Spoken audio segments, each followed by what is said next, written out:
Hey, what up, everybody? Stevie Breach coming to you. Last week of the season coming up right here for you. This is the big one. This is what it all comes down to. San Francisco 49ers are going to be pulling into this game 11-4, pulling up against the team, the Arizona Cardinals, who are at 10-5. Did I get that right? The Arizona Cardinals at 10-5?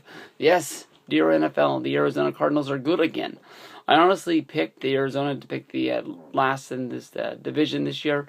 I honestly thought St. Louis was going to be a whole lot of a better team, but of course the injury slowed that team down, and Zona cut some breaks.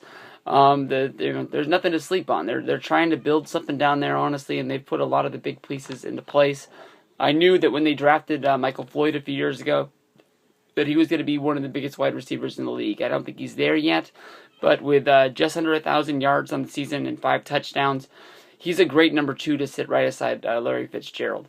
If I can remember right, I'm not 100% sure, but I believe that Carson Palmer was down due to injury the last time these two teams met up.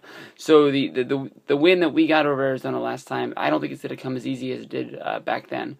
Carson has had a pretty good year, 22 touchdowns to lead the offensive Arizona Cardinals there. Larry Fitzgerald down there. Numbers have been declining the last few years, but I don't think anybody in the world is not going to say that Larry Fitzgerald is a great number 1 receiver on almost any team in the NFL. There was those rumblings that Larry wanted out of town. Who knows what's going to happen in this offseason, if Zona's going to look for some way to trade this guy off, or if he's going to look for a way to get out of there and get to greener pastures.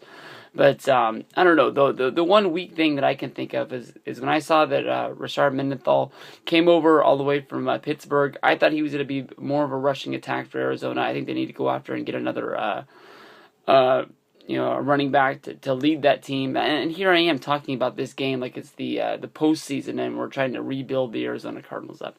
The San Francisco 49ers need to win. Basically, they don't need to be looking up at the scoreboard. They don't need to care about what's going to happen with Seattle and St. Louis. St. Louis could give us the biggest Christmas gift of all time right before New Year's this year. If they win that game and we win this game, somehow we save this season and we end up winning the West, making sure that we don't have to go to Seattle and we don't have to play up there in that 13th man stadium up there with all those freaking Edge the Best One fans going crazy up there.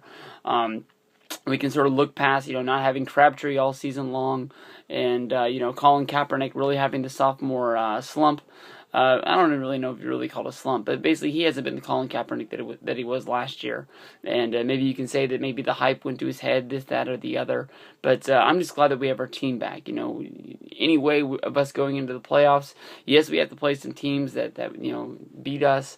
Word on the street is that we might have to go out to Chicago and play them first. I don't want to play Carolina. I don't really want to play Seattle again. I don't really want to play the Saints again. But I do want a Super Bowl trophy, so I do want to play those teams, and I do want to beat them. I think we got a good chance of beating these Arizona Cardinals, but I do think that we also have a good chance of, letting the Arizona Cardinals beat us. So this basically is going to be a flip of the coin. I'm picking my boys because they're my boys. Let's go Niners. Let's get a win, and let's pull up into the playoffs, and let's get this done. Shout out Bruce Miller. I miss you, man. Number 49.